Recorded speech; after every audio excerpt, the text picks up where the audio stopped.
જિલ્લાના 4 શિક્ષકોને કરાયા સસ્પેન્ડ 1 વર્ષ કરતાં વધુ સમયથી સતત ગેરહાજર રહેતા હોવાને લઈ કરાઈ શિક્ષાત્મક કાર્યવાહી। એક શિક્ષિકા 6 વર્ષથી ગેરહાજર હોવાનું અને અમેરિકાના નાગરિક બની ગયા હોવા અંગેના સમાચારો પ્રસિદ્ધ થતા શિક્ષણ વિભાગ સફાળું જાગ્યું।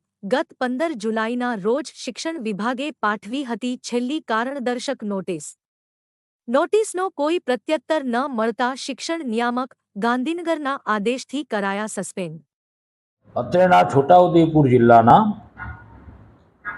4 શિક્ષકો છેલ્લા 1 વર્ષ કરતાં વધુ સમયથી સતત ગેરહાજર હોવાનું માલુમ પડેલ છે। તેઓને 15/7ના રોજ આપણે કારણદર્શક નોટિસ આપી ખુલાસો માંગેલ છે।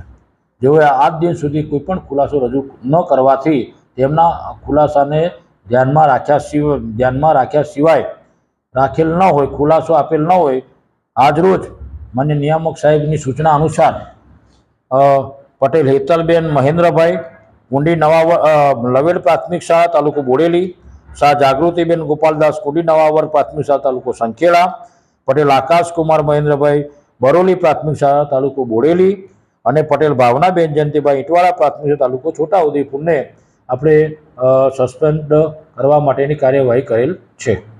કુલ આપણે 8 શિક્ષકો હતા, તે પૈકી આપણે એક શિક્ષક ગુમ થયેલ છે અને એમની સામે એફઆઈઆર પણ નોંધાયેલી છે। એટલે સરકારશ્રીના પરિપત્ર મુજબ 7 વર્ષ સુધી આપણે એમને